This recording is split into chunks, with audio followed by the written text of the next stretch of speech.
The process of actually working on you is not enjoyable. It's painful. It's it's a lot of things. But in order to do it right, it takes ownership, it takes humility, and it takes vulnerability. By the way, none of which, those three attributes or characteristics, none of those are negative.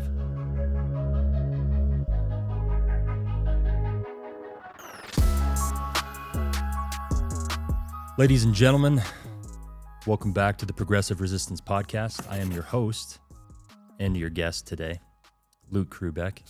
I appreciate you guys being here. Episode 22. Little by little, before you know it, we will be to 1,000 of these, I'm sure. Today's just going to be me. Just a talking head, me talking to you, you listening to me. Mostly me talking to me, if I'm going to be honest. Today I'm going to get dive a little deeper into some concepts that I end up discussing on this podcast a lot, and mostly leading with abundance. And abundance is something that I contemplate a lot, and I have a favorite definition, which I've shared a few times in these episodes, but I'm going to share it with you again today, and then we're going to kind of reverse engineer what does it look like to get to that existence of abundance and the realization of it. So that's what we're going to tap into today. I would like to start with a reminder of why I started this podcast. If you go back through and you listen to episode 1, I break that down a little bit. Why am I doing this podcast? Why did I start this? And I say on there in a certain amount of words that I'm doing this for me, honestly, selfishly, as much as I'm doing it to share, hopefully, ideas, concepts, and things that I find value in that I think other people might as well. But me having these conversations repetitively, on repeat, with my guests, and with different angles and different context of life experience and struggles and things that people go through, it helps me get the reps. You know, I'm a big gym guy, and gym is the ultimate metaphor for life. But doing this podcast gets me reps. It gets me time under tension for these ideas, for these concepts, so that I can better integrate them into my life and have greater success with the things that I'm working for. And if in doing that, I can also expose other people to these same ideas that I have found value in, by the way, ideas of which are not necessarily my own, they're just my spin on them. Nothing that I really talk about on this podcast, in past episodes, or even today, it's not really new information, right? These aren't things that I have necessarily organized and built on my own from the ground up, and I'm the first person to think of these things. That's not what this is about. It's more about just my spin on it, my take on it, my perception of it. And in doing so, maybe I will present it in a way that's worded slightly different than a way you've heard it in the past, and it will sink in. It'll like strike that chord with you that it's never hit before. And if you happen to listen to these episodes more than once, maybe when you listened to it the first time, nothing really jumped out to you, and when you happen to go through it a second time, there was something that was said from me or a guest that like really resonated with you because of what you're going through in your life at that time.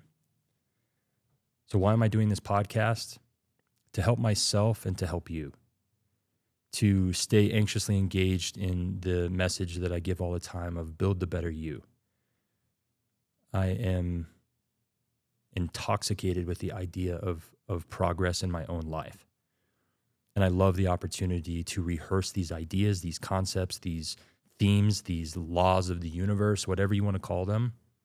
I love the opportunity to get more reps, more time under tension with them, and at the same time, an opportunity to share them with you and maybe be the first point of contact for you for some of these said ideas. That's the why, to push forward this message of progress and building the better you so that you can be the version of yourself that you need and that you want to be to achieve everything that you want in this life. This life has so much to offer, and it is so rad, and simultaneously, it is so tragic and so challenging, all at once, sometimes all in the same moment for you. And sometimes it's just the realization that one of your greatest moments right next to you is someone's worst moment, and vice versa. That's why I'm doing this podcast. It's not because I have it all figured out, because holy shit, I do not. It's not because I have all the answers. It's not because I'm living this life that like exudes and exemplifies everything that you should be doing. That's not what this is about. So please don't get it twisted and think that I'm sitting here on my soapbox because I think I have it figured out and you don't, and I need to like shed some light on some things for you. That's not what this is about. And hopefully that's never how this is taken. Hopefully there's always a certain sense of reverence and humility and honesty for the things that I'm presenting. And that's my hope. It helps push me forward while helping to push others forward, that we can grow and build together. That's the why.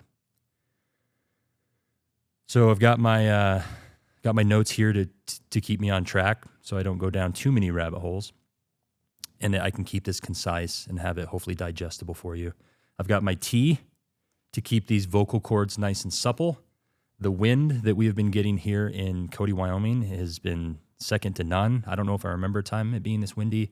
I'm allergic to everything, so my allergies are rough. Had an opportunity to spend a weekend in Vegas with my wife, and lots of secondhand smoke in those casinos, and that always gets me too. So just trying to keep this voice nice for you guys. And I also have 2 gigs this weekend that this voice has to be strong for. So I'll be taking some intermittent sips of this tea and following my notes here to keep me on task. So full disclosure, I am last few weeks been a little bit struggle bussing lately for lots of different reasons. I don't know if anyone else feels this, but does it seem like everything, like even if it's not directly in your life, maybe it's your life, but outside of your life, people you know, does it feel like things are like kind of imploding around you? Team Krubeck has definitely had some of that. Some within our little realm in our world, and some just outside of it. But yeah, I've been struggling a little bit. And that's okay. That's why we're here. I'm wearing my Embrace the Discomfort t-shirt today. And, a lot of the messages that I have in my hand script on the gym wall at the Barbell Club are messages that are directly related to the importance of leaning into the challenges and the discomforts that we're going to face in this life inevitably. Some of those challenges, albeit, happen without maybe us per se causing them, and some of them are caused by us. They say life's hard, life's even harder when you're stupid, and boy, I've had those moments in my life. But embrace the discomfort is this reminder that both in the gym and outside of the gym, that it is supposed to be challenging. If it doesn't challenge us, it doesn't change us. If we're not working against a resistance in the gym that's past what we're used to, or that creates enough stimulation that it creates some tissue breakdown, there will be no reason for your body to get into an adaptation process to grow and come back stronger so that it's ready in case that happens again. Life is the same way. And again, sometimes it happens because life happens to us, and sometimes it happens because maybe life happened to us and then we made some poor choices. Maybe it's both. But the willingness to embrace that discomfort, to not avoid it, to kind of go headfirst into it with the right mindset, with the right intention, with the right actionable items, that's where the growth comes. And another portion of the wall, it says one more rep, and it's that one more rep philosophy that I love to apply, hopefully in the gym and outside of the gym. That when it's hard and you want to quit and you want to stop, it's like, I'm just going to do one more. I can just do one more. It's eating that elephant one bite at a time. So if it's, leg training, for example, and you're like, I've got this set of 15. It's my top set with a load that I'm not sure if I'm even going to get 10 to 12, but 15 is the goal. You got to kind of do that one rep at a time in order to keep yourself safe, in order to keep accountability to the rep tempo, to the activation, and to the primary movers that you're trying to stimulate the most. as opposed to just doing it to get it done, doing it with intention. And going through life and the challenges that we face is the same thing. You're going to have days where you don't feel like getting up, days where you don't feel like going to work, days where you don't feel like doing the things that are on your list of to-dos that day.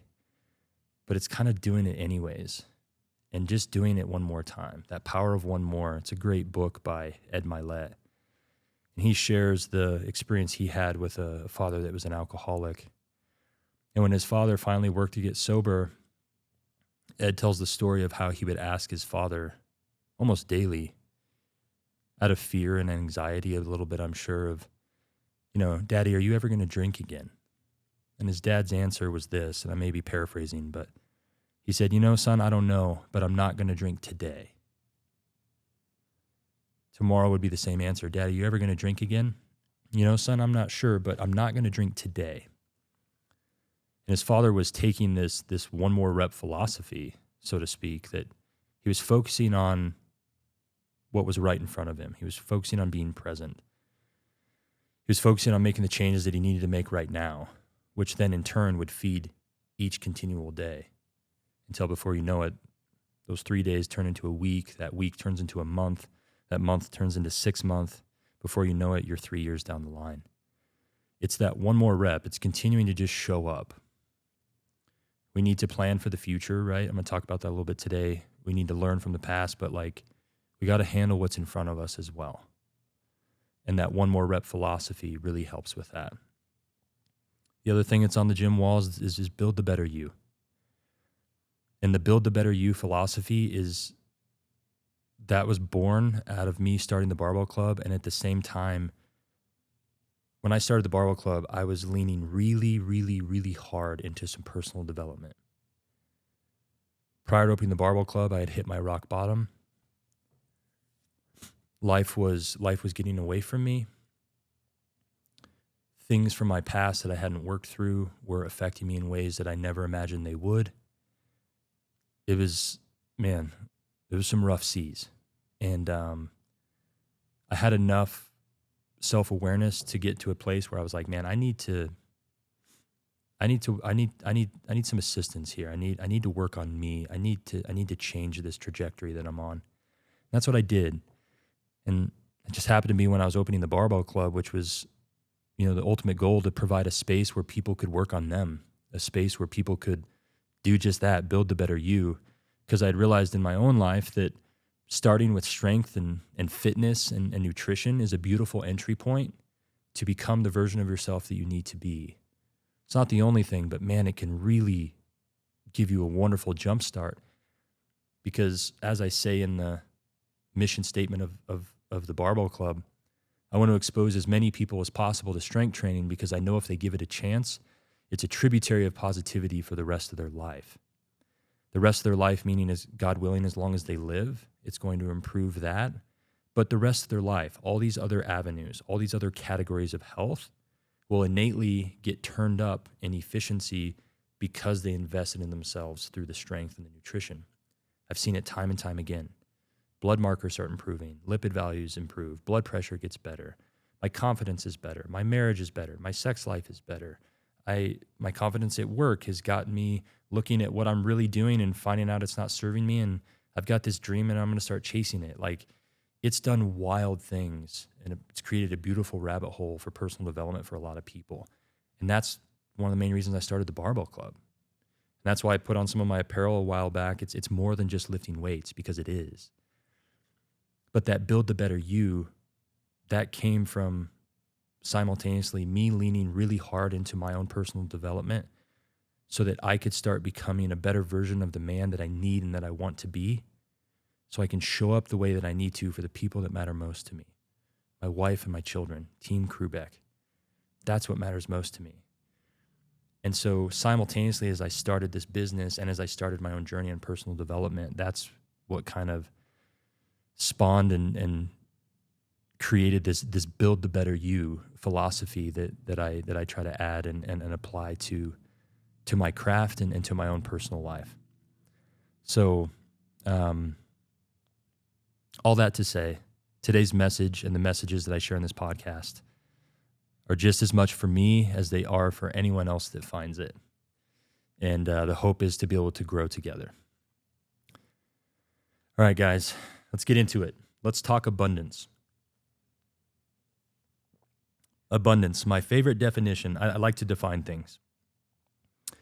So my favorite definition of abundance, and again, I've shared this before, so this will be a repeat for some of you, but it's worth going over again. My favorite definition of abundance comes from a man by the name of Brian Klemmer, and his definition is as follows. Abundance is the position where our wholeness and completeness are not dependent on external circumstances. I know it's a mouthful, so I'm going to say that again. Abundance is the position where our wholeness and completeness are not dependent on external circumstances. It puts it back on you. It puts your personal wholeness and completeness in your control. That's what I love about it.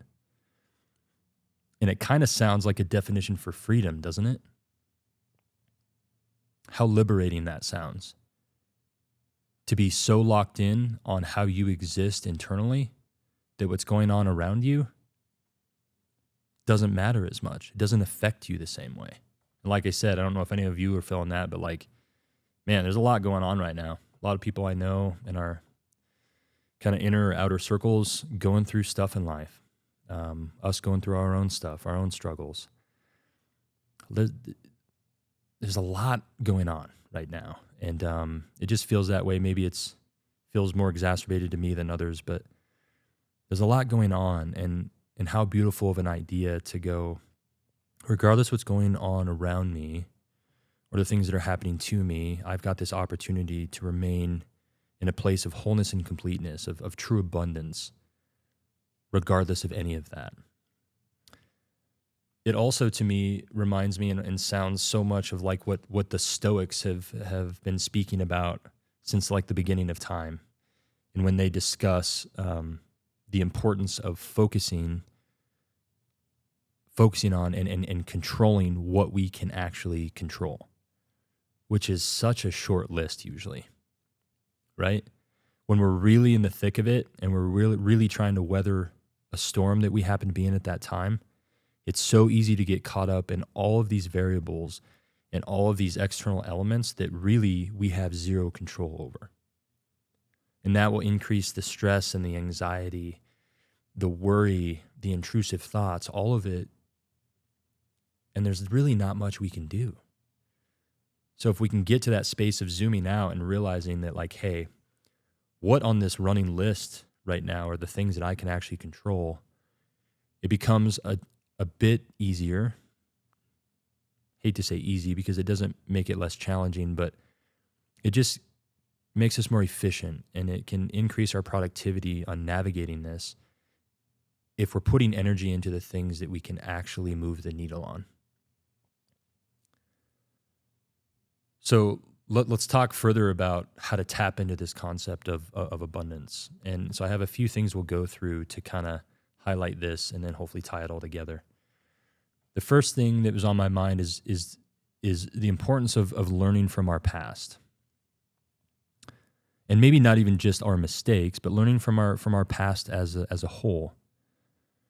One of the things I've talked about, and I don't remember what episode it was, at 22 episodes, they're all kind of, the numbers are running together for me, but I have an episode where I discussed the programs that run our sub or our unconscious mind. And that these programs kind of define how we exist. What I try to encourage people to do is that you need to be an investigator of your own life and your own past.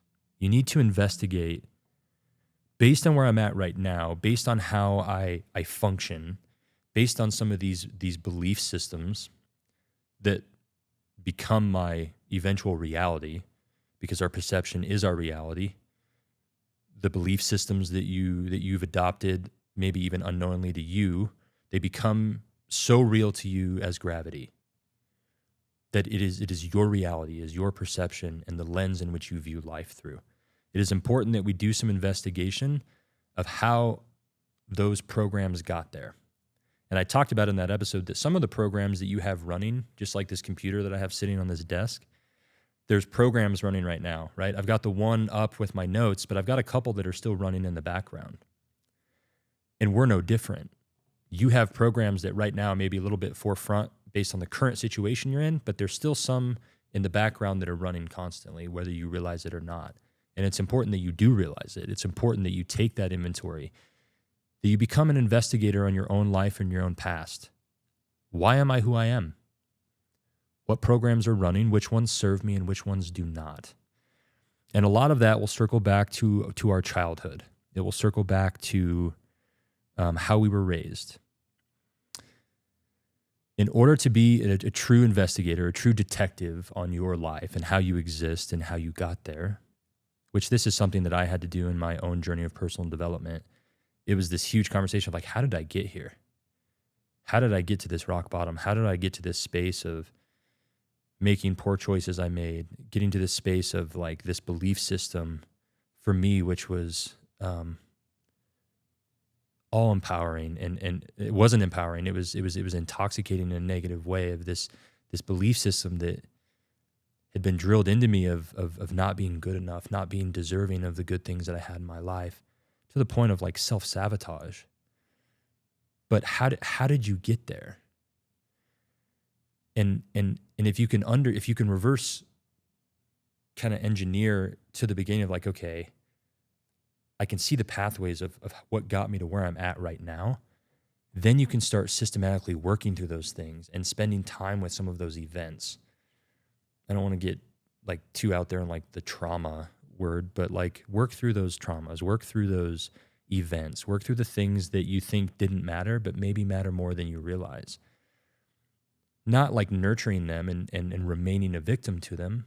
In my scenario, there were things in my life that I was 1,000% in my youth an actual victim to. But what can't remain is me staying a victim. So to be that investigator, you have to go back, you have to find those things, and you have to work through them. Not to excuse any shortcomings or mistakes you had, in the more of the current present, but to find the why. Take the ownership of the things, right? But figure out the why so that you can make sure that you can reverse engineer and change that pathway, change those programs so that you can not be the version of the person that was allowing you and assisting you to hit that said rock bottom. In order to do this, it's going to require ownership, humility, and vulnerability. I joke and say, I went to counseling for like 5 years to work on a lot of this. And I said, I'd go sit on the couch of tears once a week. Did some EMDR stuff for kind of some exposure therapy. It's not enjoyable. The process of actually working on you is not enjoyable. It's painful. It's a lot of things. But in order to do it right, it takes ownership, it takes humility, and it takes vulnerability. By the way, none of which, those three attributes or characteristics, none of those are negative, despite popular belief. I'm all for confidence. I'm all for being a man's man, doing all of those things. But in my opinion, vulnerability, for example, is not a negative attribute. And not only is it not a negative attribute, but it is a necessity for growth and for us to take ownership. Because if we don't have the humility and front load with the vulnerability, we can't take the ownership appropriately of what have I done to create this. And I've talked about that before, but it's being an investigator of your life, working through these things. What was the math equation that brought me to this shit show that I'm in right now so that I can take the ownership and I can look at the situation, controlling the things that I can control, which again isn't very much, but what have I done to create it? And again, those situations where you were maybe actually a victim, great, but you can't remain a victim. So what are you doing to create it? What are you doing to keep yourself in that victim mentality? Because it's not serving you. So again, those attributes, they're not negative. And I think more of us probably need that more than we realize. As we go through the past, it's important to view it. It's important to learn from it. But it's important that we don't create our identity from it, right? Like, because that's where it's a slippery slope. That's where we start identifying with the events that happened to you, the things that maybe you truly were a victim of. You start identifying with that, and it becomes your belief system. It becomes the ankle weights that keep you sinking and keep you from the active engagement of treading water and keeping your head above water. You become a prisoner to it if you identify too much with that past.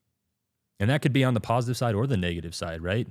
Nobody wants to be like Uncle Rico and like I used to be able to throw a football over those mountains. Like you peaked in high school and like all you talk about in the first 30 seconds with any conversation you have with anyone was like that one game in the playoffs, second round of the playoffs in high school, and you had that one play on that kickoff return, like, bro, awesome. But like, so you guys see where I'm going with this.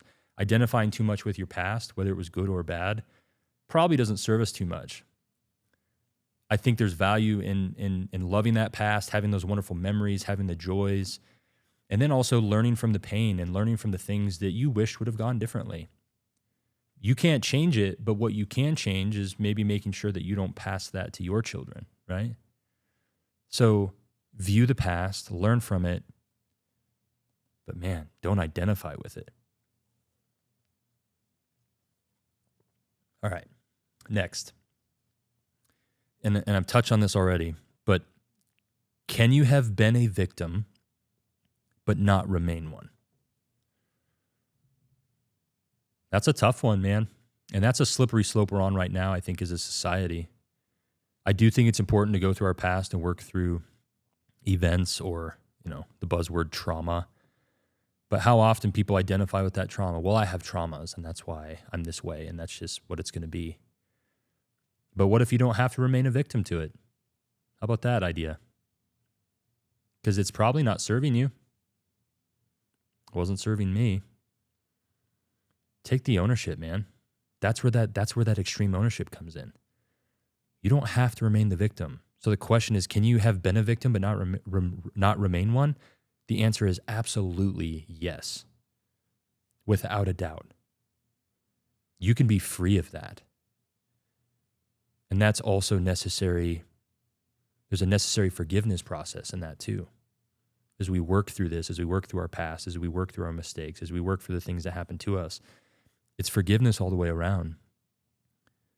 Forgiveness to those who transgressed against you, forgiveness to yourself for the mistakes that you've made. I assure you that you can not remain a victim, even though if maybe you were one. And that's an important concept to hang on to. Ignorance creates generational curses. The importance of being an investigator of our past, maybe more importantly than anything, will help us break generational curses. Because if you're working through the process and the ideas of what runs me, what programs run me and why, again, some of them are probably really, really dope. You came from a family that prioritized charity and kindness and all those things, and that's something that's instilled in you. Keep that.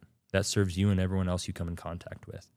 But there's going to be things that you find when you start being an investigator of your own life, of the programs that don't serve you and the ones that do. And be diligent about it.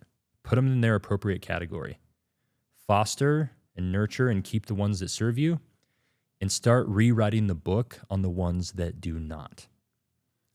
Ignoring your past, which is what I did for a while, was keeping those programs that didn't serve me so ingrained, the belief system of not being good enough, not being deserving of anything in my life that I felt was good or that would give me joy, not allowing myself joy. That was creating a curse that was affecting me, and that because it's affecting me was going to affect my family. And I was working on me for them, right? I love that concept. And my wife and I talk about that a lot, is like, I'm going to work on me for her, and she's going to work on her for me. Because we recognize that it's not just affecting us, it's affecting the people that we love the most. It's affecting the people that we hopefully choose to put in on our inner circles, our family, our friends, the teams we work with, the teams we build, whatever that is, if it's infiltrating you, it's going to infiltrate everyone else. Don't ignore it. Don't bask in it and don't identify with the past. But if you ignore it too much, it's going to create a generational curse that's going to present itself in ways that you didn't hope for. And it may continue that 3 generations down the line. You could be the one. That's the other thing that I've heard Ed Milet talk about when I heard him speak, is this idea of like, you can be the one. You can be the one that completely changes the trajectory of your lineage, of your family tree. Truly. Not like in multiple ways. It could be financially. You could be the one that creates generational wealth, literally. But maybe even more importantly than that, you can be the one that stops the generational curses that hasn't served you or the last 2 generations, stop them in their tracks, and then rewrite a new book, create new lenses to view life through that can then impact your kids, your children's children, your great-grandchildren eventually, all because of you working on your own mindset and your own belief system and the way that you function in this life. What a rad opportunity that you have before you. And it makes it even more personal. It's not just you. It's affecting so many other people down the line. And you could be the one that literally changes the trajectory. Like, how rad is that? And that's something that continues to feed me, is having children of my own. Like, I'm going to work on me for them. I don't want them to go through the same things I did. I'm going to do everything I can to protect them from that. I can't protect them from everything in this world, but I need to live in a way where I can help pass to them the useful tools and the compass that will guide them in their life better than what I had. And it's not even me it's not about having anger or so much regret towards your parents and the things that they did do or the things that they didn't do. Like, you got to work through that too, man. Like, and you have to zoom out and realize that the things that they did with you that weren't that great and that they missed the mark on were probably impacted by the things that did or didn't happen to them. And so you can start to see this vicious cycle that it creates. Now, again, we're not removing agency and ownership for the mistakes that we make, but it's going to help you with the forgiveness process of understanding like why said mistakes were made with you, perhaps. And you're going to be able to see a bigger picture, and you're going to be able to apply some grace and some mercy to these situations that affected you in ways that you would wish that they hadn't. So don't be ignorant to it. Be an investigator. Go through it. Learn from it. Don't identify with it. And man, break those curses. Break those themes and stop that continuation of the things that haven't served you or the generations before you. You can be the one. And you need to hang on to that. Once we have learned from said past and we've gone through this process, we've gone through the investigation of why I am who I am and the things that I don't like about my personal brand, which I'm going to talk about in a minute. Next are the action items. So it's one thing to identify it. It's one thing to point the finger at the things that happen and the things that you don't like and the things that you wish were different. Great. But now what's the action item? Because the rubber has to meet the road. And if it doesn't, nothing's going to change.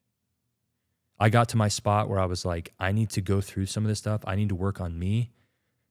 And it was with a ton of actionable items. And I had a lot of work to do, and I still have a lot of work to do. And I'm still doing that work. And I'm constantly evolving and changing and hopefully turning up my own efficiency on all of my categories of health as well.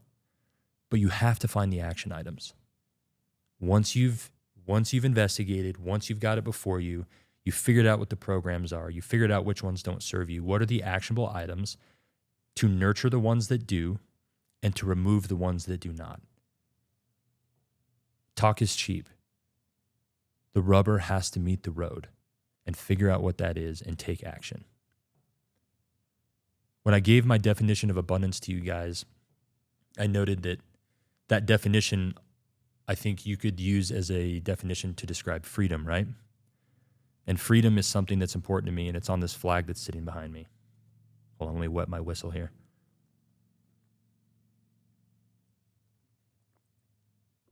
On this flag behind me, if you're not watching this and you're just listening, is a flag that I've got hanging at the end of the gym. It's in my hand script, and it says, God, family, freedom waits.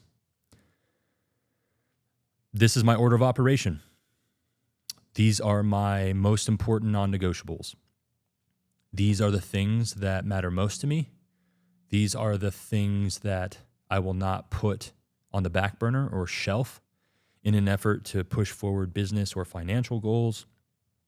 These are the things that ultimately make me who I am. These are the things that I absolutely need with me if and when I reach said goals. My relationship with my Creator, I'm very passionate about that. I encourage a lot of people that, I have a passionate relationship with my Savior, Jesus Christ. Maybe you believe something different, and that's okay. I have so much respect for that. But what I encourage people is don't just arbitrarily believe nothing. Figure out what you believe. And if you don't believe in God, figure out, you better be able to back that up. Like, why do you believe that? Because if you don't know why you believe what you believe, then it makes it very difficult for you to then secondarily figure out who you are because of that belief. Because of my belief in my Creator, it dramatically impacts how I view this life and the things that I try to prioritize and the things that I'm trying to work towards. So figure out what it is you believe. Figure out who God is to you or who He isn't, but you better be able to back it up and know why you believe that. Because again, second to that is where you figure out who you are. Second on the list is family. My wife and my 2 children are the single most important thing to me. And again, they exist right under that my relationship with my Creator. And I view my family in this way. I view my family as a stewardship. Like, yeah, they're my family, right? They're mine. I take, like, as my wife, that is my daughter, my son. But the reality of it is I believe that they are His. And He allowed me a stewardship over this family. And I like that view of looking at everything good that I have in my life as a stewardship, because it creates a greater sense of responsibility.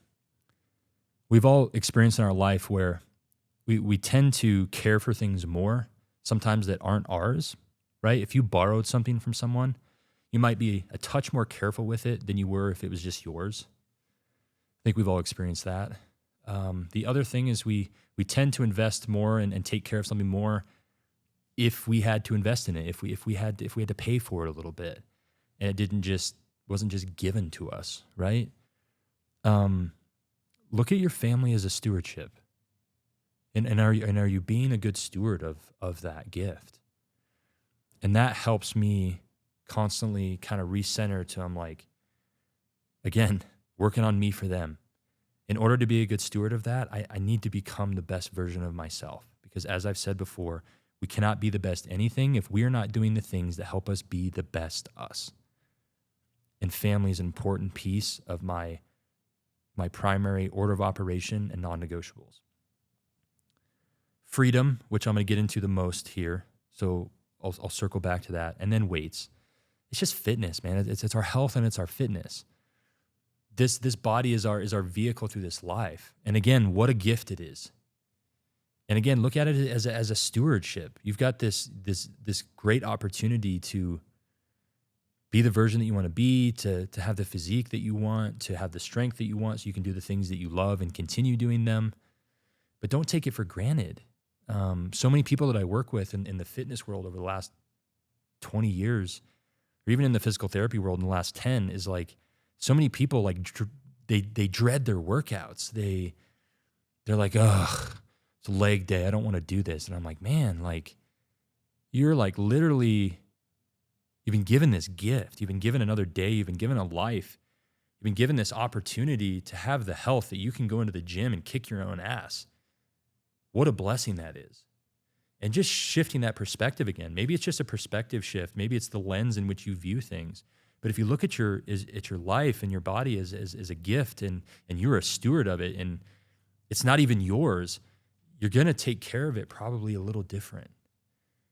And, I wrote a long time ago, I'd put messages on a big sandwich board in the gym when you walk in. And 1 or 2 times ago, I had a message. It was like, don't dread your workouts. Somewhere there's someone laying in a hospital bed that wishes they had the health to come into the gym and push that level of discomfort. Like I was doing some Tabata work on the Echo bike. It's miserable. You can't breathe.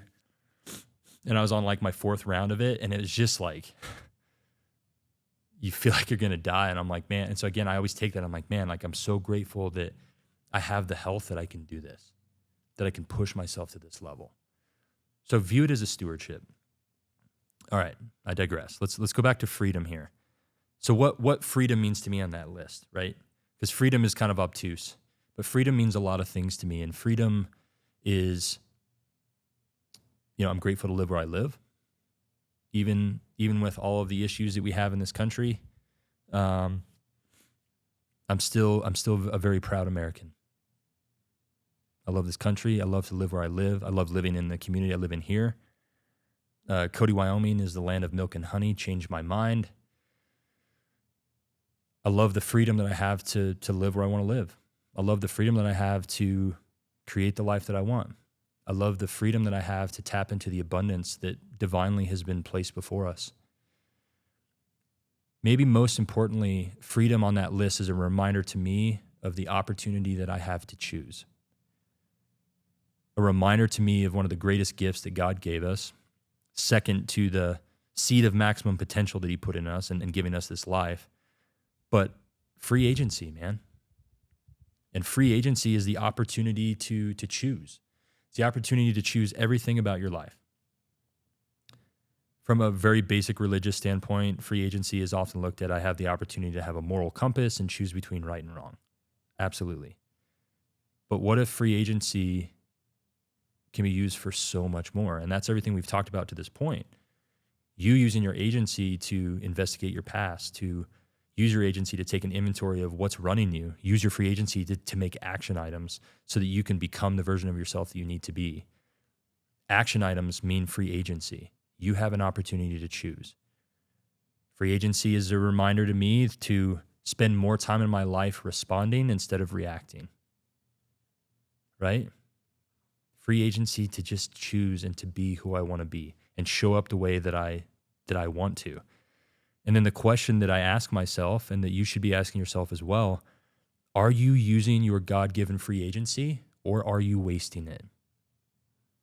Are you just floating through life as an NPC, as a non-playable character? Or are you using your free agency to make the changes, to take control of the steering wheel? Take it off cruise control.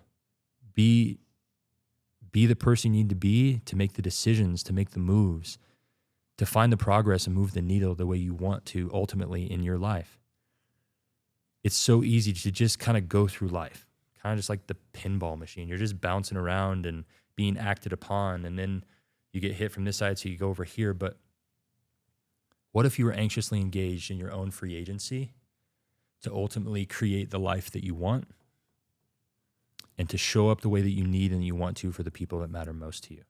That's what freedom means to me on this flag. And it's an important concept to, I think, go through time and time again with us to realize that this is a gift. This life is a gift. The fact that I'm talking to you today means I won the lottery this morning. I woke up, I had health, I had air in my lungs. My family's healthy. I have so much to be grateful for, even amidst the chaos that's going on right now around us or in our life. So much to be grateful for. Make sure you're figuring out what freedom means to you. My friend Rob Bailey, he has what he calls his freedom compass. And his freedom compass is what keeps him aligned in the business decisions he makes, keeps him aligned on the choices that he makes, and keeps him aligned on how he uses his free agency. It's freedom over everything, as he puts it. And that freedom means, I think, a lot of things for him too, but it's the freedom, the things I've already spoken about. It's the freedom to live where he wants to live, to create the life that he wants. You know, his financial goals, much like mine, are built off, it gives him freedom. It gives him options. It gives him resources. It gives him all sorts of things that help him continue to move his life forward in the direction that he wants. But when you can figure out who you are, you can figure out what your non-negotiables are, you can figure out what your order of operation is, like my flag here, you can build out your own freedom compass that will help you make decisions on in your life. Because if you're dialed on knowing who you are and who you're wanting and needing to be, it will make it that much easier for you to make decisions because you know if it aligns with you or not.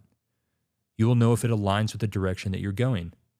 You will know that if this is the right person to maybe partner up with in business. You will know if this is the right person for me to seek a life with and perhaps marry. Like your freedom compass, it can only be built on you putting in the work, taking in the inventory of your life, figuring out where you've been, where you're at now, and where you're going, and what it's going to take for you to get there. And that compass is going to be what guides you, and it's going to help you make those decisions, and you'll know immediately. And suddenly now it's so much easier to navigate these opportunities or these options that you have or these forks in the road because you have your freedom compass and you know exactly where you're going and why. And I encourage you to find your freedom compass. As we talk about the abundance of our life and we talk about existing with internal personal wholeness and completeness, regardless of what's going on around us, we do need to give attention to controlling what's going on around us, what inputs we allow. And that comes into designing and building our environment. And that's what I want to go into next. So environment, the first question to ask yourself is my atmosphere or my environment that I exist in, is it by default or have I customized it and have I built my environment? I would say more often than not, this might be high, but I would say probably 75 to 80% of people in this life, their environment and their atmosphere that they exist in is by default because they're not doing these things. Maybe they're unaware of concepts of looking at things in life as programs that are running me, just like my computer. They've not taken that inventory. They've not put in the work on self, and they're just kind of floating. That's okay. It's their life, right? Like no shame towards anyone. No negativity towards people that choose not to. But for you, like, what's your environment? What's your atmosphere? Have you customized it? Or is it just happening by default? Maybe there's portions of it you've customized, but maybe you have more control over the rest of it than you realize. Your atmosphere will impact your personal vibrations, how you are perceived, and the personal brand that you build. So take control as much as you can of the external input that you're getting. But again, it's going to be a short list of the things you can control. There's always going to be things that are happening to us, the darts that will be thrown at us. The adversary is really good at his job, so he's going to work to keep us down and trip us up, especially if we're working towards something worthwhile that's going to help and connect us with other people. But just realize that if you're not taking control of your environment, your atmosphere, that's going to be by default, and then by default, how you're perceived and what your vibrations are will also be by default. So it's this question of what's a personal brand? Because if it's affecting my personal brand, what is your personal brand? Which, by the way, you're creating your personal brand whether you realize it or not. You're creating your environment whether you realize it or not, even if it's happening by default, because you're creating it by not taking action. I had an opportunity to speak a couple weeks ago, spoke over at Northwest College for an event that they had with students that were coming in. It was kind of like a glorified career day. And they had asked me to come in and speak on business and entrepreneurship, which I appreciated the opportunity. So I took it. But the message that I shared with the kids a couple weeks ago, I think was very different than what I think they thought it was going to be. I think they came in and expected to learn about what business looks like and what it's like to own a gym and what the day-to-day operations are and, P&L sheets and, how to create a business plan and what you need to look at for business financing and how do you loan money, right? All of these things. And that's not what it was at all.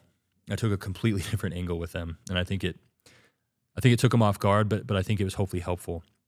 But I spent a good bit of time talking to these kids about their personal brand. Because what I try to highlight for them is like, hey, if you're going to start a business, a small business, your personal brand is 1000% going to infiltrate and somewhat be the brand of that business. The Barbell Club is Exhibit A. You know, I have unique hand script, so I utilize that on a lot of my apparel, on the the big decals on the walls, on the flags. Like, my hand script is part of my personal brand, right? The equipment that I chose, the atmosphere that I try to create for people, an atmosphere of accountability, a place for growth, a place for autonomy too, a place where people can come in and check out of the world and just check in on themselves, but also a place where we can be there to help guide them if needed. All of this is very much connected to my own personal journey and my personal brand. And so getting these kids to understand that, like, hey, you have a brand whether you realize it or not. And I kind of gave them an example. So I used an example of a guy so I used to manage a gym years ago, and there was a member there, and his personal brand was negative. Whether he realized it or not, his personal brand was negative, and he was building trust with me with that. I could trust that every time I was going to interact with this member, it was just going to be negative, and he was going to have nothing good to say. And I'd tell him, like, they'd come in and be like, hey, man, how you doing? And he'd be like, oh, another day in paradise. I was like, oh, yeah, I believe that, right? I believe that he believes that he's another day in paradise, and that, like, I've talked about this in a past episode. Oh, man, I'm living the dream. Well, are you? Because I am. When I tell people, I'm like, man, I'm living my dream. Like, hell yeah. Like, I'm actually living my dream. Actually. And so his brand was negative. So I knew that every time I would interact with that dude, if he called me, if I got a text from him, if he came into the gym, I knew what to expect because he built that trust. Whether he knew it or not, that was his brand. Negative, I'm like, I don't want to be around that. I don't have time for that. That's his brand.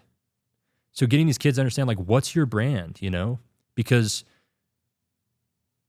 you're controlling it whether you're controlling it or not, right? Even if it's by default and you're letting the programs just overrun you that you got from how you were raised or the generational curses or any of that, it's still your brand, and you're still building it whether you like it or not. You're still successful. You've been successful in building a brand. It's not a good one, but you've built it. It's the same thing with fitness. Everyone right now is successful with their current fitness journey, whether they're doing nothing or not. If you're morbidly obese and you have really, really poor health, poor blood markers, no cardiovascular output, no strength, muscle imbalance, joint pain, you've built that. You're successful in that. Because of your lack of accountability and lack of taking action, you've built that. You've been successful. But, like, what do you want success to look like to you, right? Again, I like defining it, and so, like, that's not how I like to look at success. I think success is the progressive realization of a worthy ideal. So, yeah, to be successful, let's let it be, like, worthy and something that pushes us forward and helps others. But I think you're getting my point. Your personal brand, whether you're anxiously engaged in building it or not, you're building that brand. So take control of it, and, like, what do you want that personal brand to be?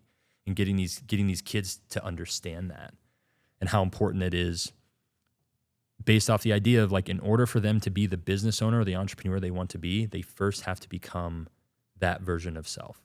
They have to become that man or woman. Let's go into the things that create our environment and atmosphere, just to kind of roll through them and kind of give, like, a running checklist in your brain. So as you're looking at your own, you're like, all right, what are some things I need to tighten up on? What are some things I need to take control of instead of them just being by default, okay?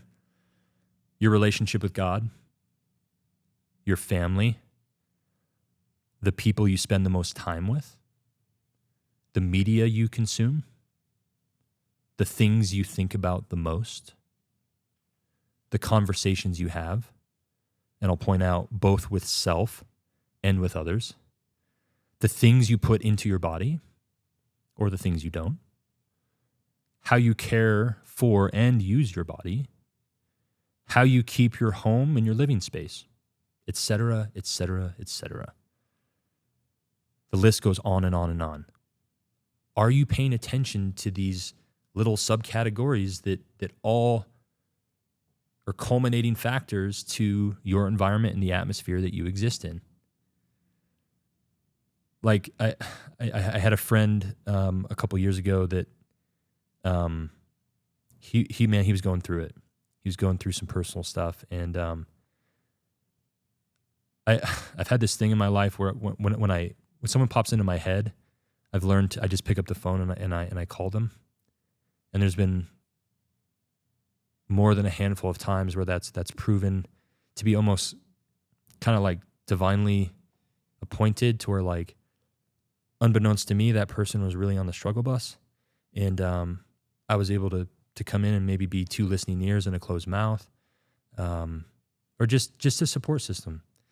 And this happened with a friend of mine, and we ended up having a lot of frequent calls. And in trying to help him a little bit through what he was going through, there wasn't much that I could do. Just kind of help him maybe zoom out a little bit and take some different perspective on things. But one of the things that I challenged him to do was the really small things to start building trust with himself. And one of the things I was like, dude, make your bed every morning. Like, it seems so stupid. And I know that's circled around social media a lot. Like, you want to be a millionaire, make your bed every day.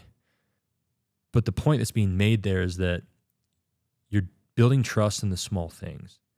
And for this, and for this friend of mine, when I had a call with him like a week later, he had been making his bed, and all of a sudden his productivity went up. You know why?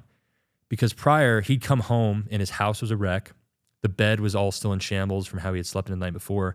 And he would just like get in bed again and just doom scroll on social media. Maybe he'd fall asleep. But when he comes home and his space, his environment, his living space was organized and clean, and his bed was made, he's like, oh, I don't want to get in that and ruin my bed. Like, it was forcing his hand. It was giving him different opportunities in front of him. And it was giving him more incentive than he was giving himself otherwise. So it was this small little shift in his environment that helped turn up his productivity. So instead of doing that, then he would maybe focus on, like, you know what, I need to prep some food for the next couple of days. Or maybe I'm going to go on a walk. Or I'm like, he was replacing things and changing his environment just by some very small shifts. And it's important to realize that, again, your environment matters, because you have control of that. And that's one of the few things you have control of your external input. And again, like, conversation audits are a huge one, especially the ones you have with yourself. Like, what's your dialogue?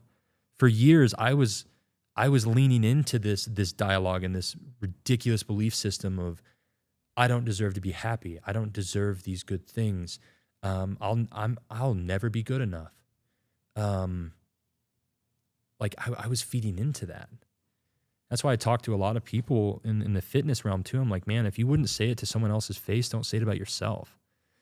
Because there's a lot of people that are struggling with their fitness or have a lot of body fat to lose, that they're like, they get into this trap of, they're like, well, if I make fun of myself first, nobody else can make fun of me then. So right out of the gate, they're making jokes about how fat they are, how out of shape they are. I'm like, knock it off. What if you just change that dialogue and be like, man, like, my body's changing and I'm getting in shape. Like, act like you're already there. I think there's power in manifestation of that, but you having conversation audits, especially with yourself, which then will guide the conversations that you allow yourself to have with others. And it's a slippery slope, right? Like, I have to pay attention to it. I'm like, I would rather spend more time talking about ideas and life and the cool things we want to build and progress to than I would talking about people. And so have those conversation audits. And if there's someone in your life where, like, every time you see them, you just have a weird default negative conversation because their personal brand is constantly negative, remove yourself from that. Be like, hey man, I'm sorry you're going through that right now. Sounds like you're kind of in a negative spot. You know, I'm supporting you here from a distance, but I just don't have the space for that right now. I love you, man. Let me know if I can help you in any way, right? Like, remove yourself from the conversation, but pay attention to your environment, because it can dramatically impact how you feel and how you function through this life. And it's going to be a useful platform for you to do the work that you're trying to put in to make the change. By controlling and creating your environment, you will find it easier to be unaffected by external circumstances in your life. Okay? Pay attention to your environment. All right. The geometry of life. Phil, what are we at on time? Okay. All right, guys, geometry of life. This one means a lot to me. Okay. And I full disclosure, I don't know if I've shared this on this podcast or not. I talk about it a lot. If I have, we're going to go through it again. Here's what the geometry life, here's my definition of the geometry of life. It is this triangulation between loving God, loving our neighbor, and loving ourselves. And in my own personal journey of personal development and working through my stuff, I came to this realization. And as a believer, I'm very familiar with the scripture where Christ was asked in his life and ministry, like, hey, disciples were like, hey, there's all these rules, there's all these commandments. Of all of these commandments, what is the greatest commandment? To which he said, to love God. And he said, the second is like unto it, to love thy neighbor. And we paraphrase scriptures a lot, right? And a lot of times that's where that will get left off. But the second piece of that is to love thy neighbor as thyself. And in my own little journey, and this hit me at a marriage mastermind that I was at with my wife when the speaker was talking about this, he said, as thyself. And I knew exactly where he was going with it. And it hit me in my heart of this immediate realization of like, whoa, my inability to appropriately love myself, which means ownership, it means vulnerability, it means accountability, it means all of those things. It means controlling my dialogue, the conversations I have with self. My inability to have self-love is hamstringing my ability to love and glorify God and to love and serve my neighbor the way that I need to. Because if I'm not my best version of self, I cannot do either of those things. And sometimes I find it interesting is like, God is so omniscient that it's like, it's hard to figure out like, what can I really do for him? But I have this belief that we're his greatest creations, man. Like this life is so rad and he gives us so much opportunity to do good and help others. And so one of the best ways for me to glorify him would for me to be to tap into the maximum potential that he has given me, that seed he planted in me, and become the best version of self. That's going to be the best ways for me to glorify him, because then when I do that, I'm in a better position now to serve and help others. And to make it even more personal is like a stewardship, as I've talked about that before, so that I can even take even more ownership on it, is that until I get to the best version of self, there's people out there that I cannot help or touch. And then this belief that there's levels to that then, right? So like right now, the progress that I've made in personal development has allowed me to be more available to help more people. But right now, there's people out there waiting for me. There's people out there waiting for you to get out of your own way, to tap into the right actionable items for personal development so you can get to that next level of your personal maximum potential so that you can then access them and help them. How rad is that? Just think about it. You got people just waiting in line, waiting for you to get out of your own way and make it happen so that then you have the tools and the resources and that you're in a headspace where you can be available to help that person. And it's this triangulation, which the triangle being the strongest geometrical shape, right? Like foundationally to build things and to be secure. And what a beautiful concept, this geometry of life. That in loving God, I can learn to love myself. Because again, if I can learn who God is, I can learn who I am and what my maximum potential is and should be, then I can help others. And then by helping others, I'm serving God, because if I'm serving them, I'm serving him, because you get my point. It's just, it goes both directions and it never stops. And it's fantastic. And I love this concept, and it helps me a lot keep pointed in the right direction. It helps me with my freedom compass. It helps me be my North Star. Self-love means showing up also for your inner child. I've learned this in my own personal development journey. Learning how to appropriately love myself means that I'm working to become the man that a 3, 4, 5, 6-year-old Luke needed. It's not to put my parents down. It's not to shame them on anything that they lacked on or any mistakes that they made, or that's not what it's about. It's making it personal that in order to be my best self, I need to be the version that my inner child needs to heal. I need to be the man that little boy needed. And then connected to that inner child, I have found that loving your spouse, loving your significant other, also comes down to loving their inner child and realizing that they are also in need of that love for that space in their heart that maybe was lacking.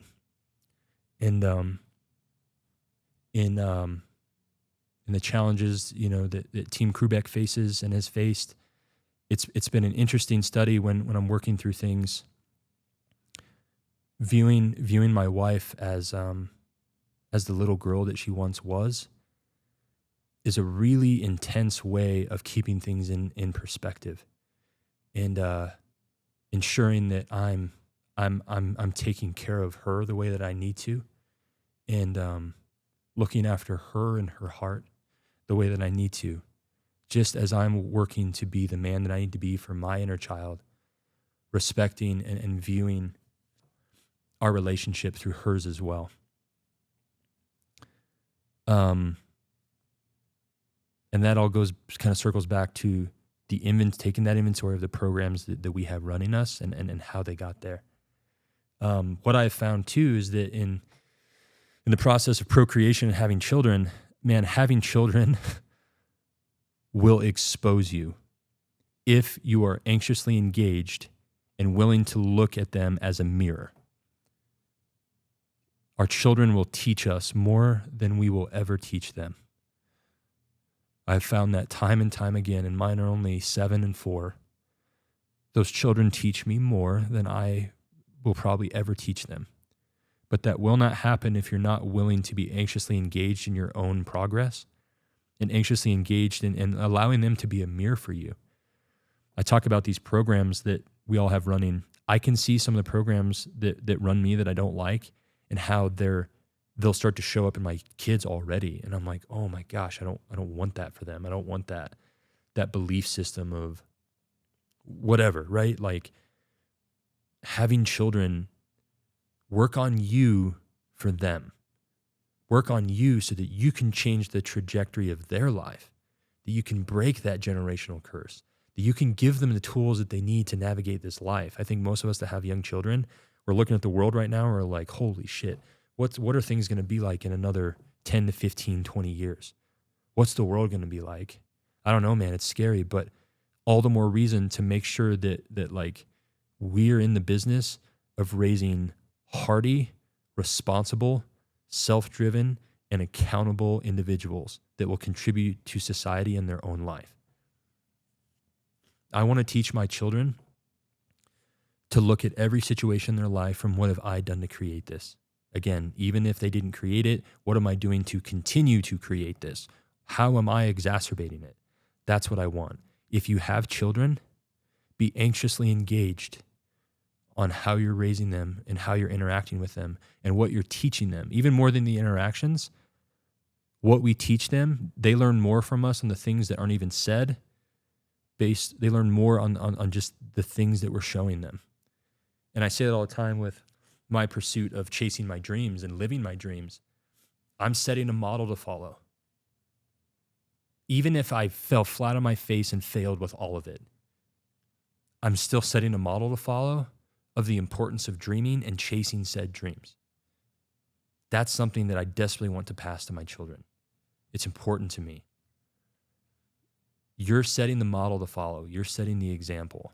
And one of my favorite quotes, I don't even remember where I heard it at this point, but it says the ceiling that you create, okay, for yourself, your individual personal development, the ceiling that you create will be the floor that your children walk on. It is their starting point. Work on you for them. Get your ceiling as high as it can be. If you don't have children, do it now. If you do have children, it's not too late. But the ceiling that you create will be the floor that they walk on. I even talk to my older clients that I work with. They'll come in and they'll fill out my questionnaire, and I have some like, what are your goals, things that they can circle. And one of them says, set a better example for spouse and children. And I've had people go, well, I would circle that, but all my kids are out of the house. And then I circle it for them. I go, it doesn't matter, because you're still setting the model to follow.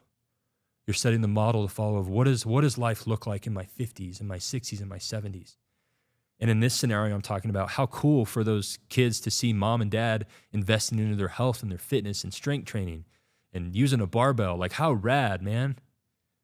You're still setting the model to follow. There's some extreme attributes, quality attributes of children, man. We can learn so much from them. And I know I said that already, but children are rad. They're beautifully honest. They're loving, pretty much almost unconditionally, at a certain age too, right?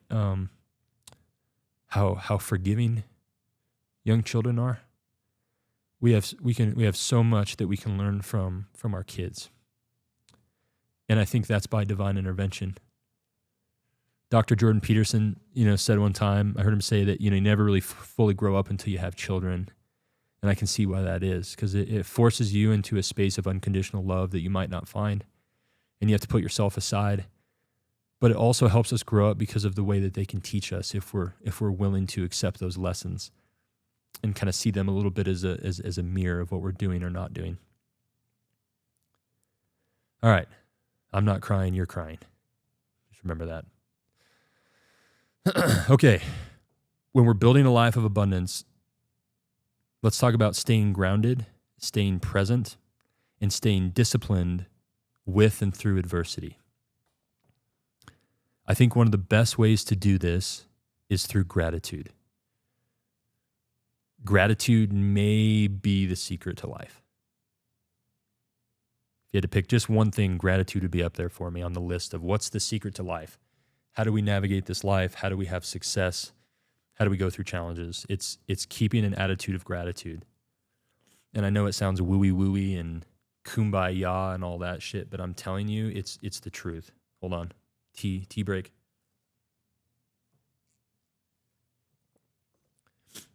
I have found value in starting and ending my day with gratitude.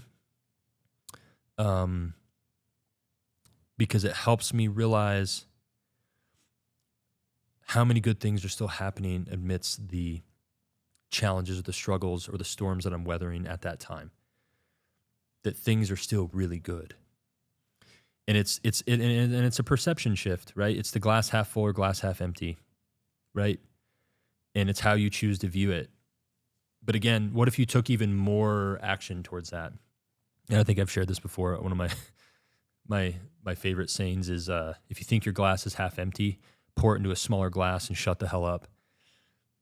So you're anxiously like, you know what? This looks half empty, so I'm gonna put it in a smaller glass. Hey, look, it's full now. You're choosing to view things how you want. And if you go through gratitude of everything you have in your current life to be grateful for, it will give you a wild perspective shift if you allow it. Starting the day with it and ending the day with it can be an extremely valuable resource for staying grounded, staying present, and staying disciplined through the challenges that we face.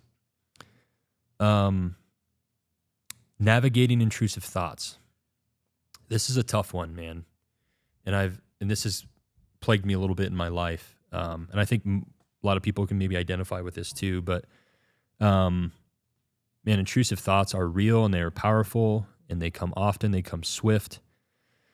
What I've learned in my own personal development journey is the value of acknowledging intrusive thoughts rather than just merely ignoring them. Ignoring them gives them more power. But in acknowledging them, I'm not talking about fostering them and nurturing them either. It's an acknowledgement, hey, there's that intrusive thought. Could that happen? Sure. Has it happened? No. acknowledge it, and then move forward and try to replace it with some positivity. I know that it's easier said than done, but a quote I heard recently, just a couple weeks ago, that I really liked, and it said, was kind of about intrusive thoughts. And if you can imagine the worst scenario happening, why can't you also just imagine the best? So maybe it's a matter of acknowledging that intrusive thought. Hey, there's that thought. Nice to see you again.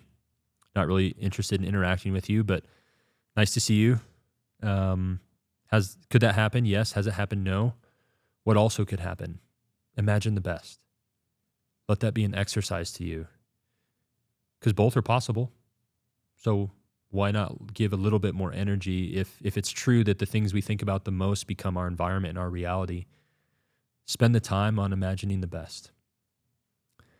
The other thing that's helpful in staying grounded and present, disciplined through adversity, is creating a physiological change in your body.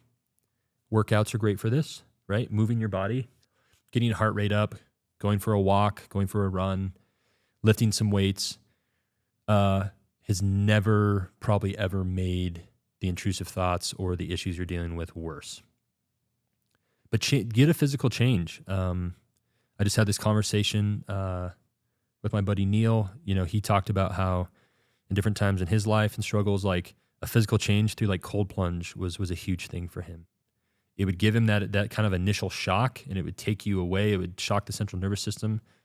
Not necessarily using it as out of compensatory nature of distracting you, but physiologically change your environment a little bit. Because getting that blood moving, getting the chemical shifts that happen from whether it's cold plunge or exercise or things like that, it can dramatically help maybe that downward spiral you might be in mentally.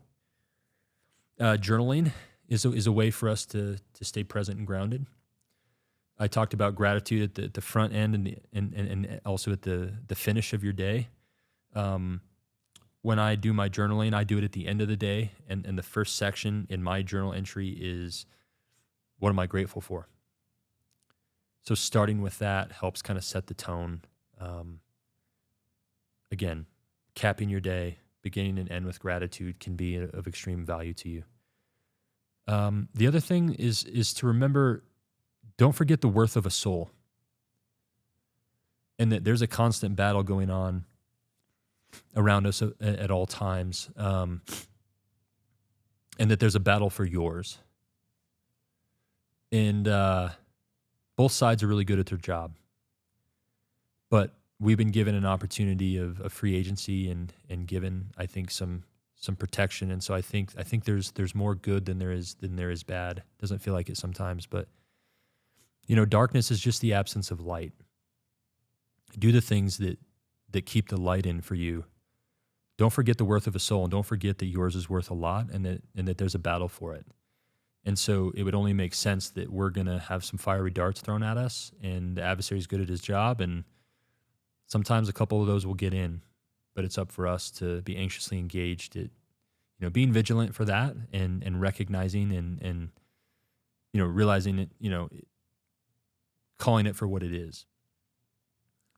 When you face the resistance being all the reasons why you shouldn't do it, all the reasons why you can't do it, imposter syndrome, resistance rears its head in a lot of different ways. I've said it on here before, the best way to fight resistance is to do it anyways. I fight a little bit of that before every episode, I'll be honest. But I do it anyways. Fight the resistance by doing it anyways, believing in yourself, moving forward, the one more rep philosophy, embracing the discomfort, all of those things. I want to talk to you guys just real briefly here on the importance of dreaming. I did a journal exercise with those kids a couple weeks ago at the college, along with talking to them about personal brand and business and entrepreneurship. I gave them all a journal. I brought journals for everybody that have God, family, freedom weights on the front. And I said, all right, we're going to do an exercise. I said, in that bag I gave you, there's a journal and there's a pen, pull them out. I said, here's what we're going to do. And prior to this, I had talked to them about dreaming and the importance of dreaming, and that dreaming is a skill, and dreaming is not something that we do enough. But it's not just enough to dream. We have to get really granular on that dream, get really clear, and then figure out what are the action items, right? How do I become the version of the man or woman that I need to be to achieve said dream? So we had talked about that with these kids, and I said, all right, here's the exercise. You're gonna open up that first page, and you're just gonna brain dump. I said, I want you to write everything that you want out of life in the next 5 to 10 years. And that the age range of these kids was like 16, 17, and 18. So I said, in the next 5 to 10 years, I want you to write down everything. I said, don't worry about, you don't know how you'll get it. Don't worry about, you don't know what that looks like. Just write anything and everything. I said, this isn't for anyone else. No one's going to read it. It's for you. I said, brain dump everything. I mean, I was like, tell me what you're doing for a living. Tell me how much money is in your bank account. Tell me how hot your wife is. Tell me how many kids you have. Tell me what car you drive. Like, tell me everything. Like, just dump it, brain dump it. We're dreaming with no limitations. Go. I said, you got 5 minutes, start writing. So they're going. I told them I was going to give them 5 minutes, and I gave them about a minute and a half. And at that time, my assistant was with me. We killed all the lights to the room. I shut off the smart board up front. We killed all the lights. We had the blinds closed, and it was a pretty cloudy day, so like it was dark in there. Killed the lights. So it's almost completely dark, and I said, close your books. And there was a couple kids that were like, that wasn't 5 minutes. And then I just let them sit there for a second in like an awkward 10-second silence. And I said, what just happened? I said, I told you to give you 5 minutes. That wasn't 5 minutes. And there was a couple kids that got it. And one kid, I did this with like 4 different groups. And one of the kids said, it could end. And I go, yes, sir, it can. And to get these kids at 16, 17, 18 years old to understand that time is a limited resource and we don't know how much we get. It's great to dream, but if we don't dream and we don't act, nothing's promised. Getting these kids to understand to have like a sense of urgency, a sense of calm, intentional urgency towards the life that they want to live. Because none of it's promised. And even if our expiration date is sooner than we hoped, let's at least spend the time in the trenches working towards those dreams and those goals. Because in order to do it, again, we first have to become the man or the woman that we need to be to achieve it. So there's growth, and that's what it's about. It's the journey, right? We have the destination always out there, but like the journey is the destination because we don't know what we get. Just getting people to understand this, and that time is a non-refundable resource and currency, but AKA heartbeats. We have a finite amount of heartbeats in this life. What are you spending yours on? Or are you spending them at all? Is it by default? Or are you anxiously engaged in how you spend your heartbeats with the people that matter most to you, with the conversations that serve you, chasing your dreams, maybe just starting with dreaming? But getting these kids to understand the importance of dreaming, that it's a skill. And I shared with them a concept that was brought forward to me in the mentorship group that I'm in, but like we're and it was true. It wasn't like brand new to me. Again, like I said, the things that I share with you aren't new, but I was aware of this, but the way he worded it, it was like we're talked out of dreaming because we want to stay safe, or, we better not do that. There's, got to provide for our family, so maybe we should do something that's a little more safe. And I'm just like, man, we have this one life. We got to make the most of it.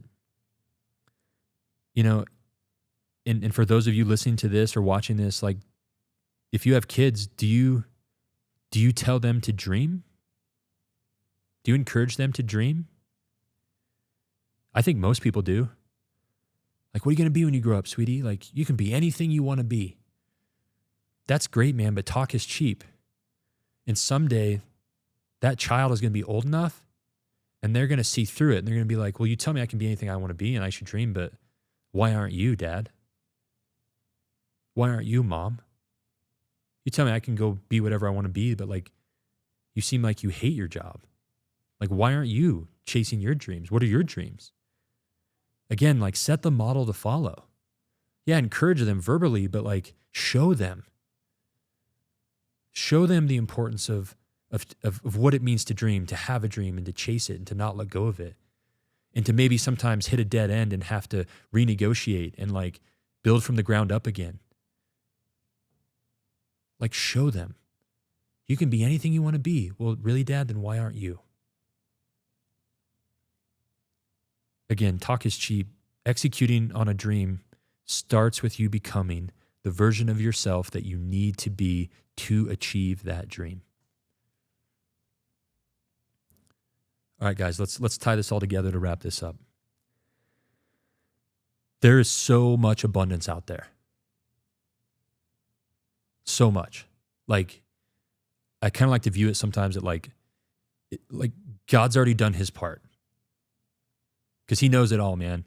And he's already laid it all out there for us. All the opportunity, all the abundance, like it's there. And it's there for the taking if we so choose. There's that agency piece again, right? That freedom piece. But you can't access it. You can't access that said abundance until you can become complete and whole without it. So it's like to have the faith to achieve all this abundance in life and our dreams. We also have to have the like faith to like be complete if we don't reach it for some reason. Not that we're not going to try, but it's like we have to have the understanding of like our wholeness and completeness is here, it's inside. And that'll help us build the version that we need to be so that we can access the abundance that's out there waiting for us and to help others, to lead our children. Become who you need to be to achieve the life you desire and dream about. That's on repeat this episode right now. Become who you need to be. And it doesn't happen overnight. And guess what? You'll never get there. It's kind of like fitness. It's like the pursuit of bodybuilding. Like you're never done. There's a comedian that talks about, he's like, I go to the gym and I see all these like huge, big guys. And then I'm like, why are you here? You're done. It doesn't work that way.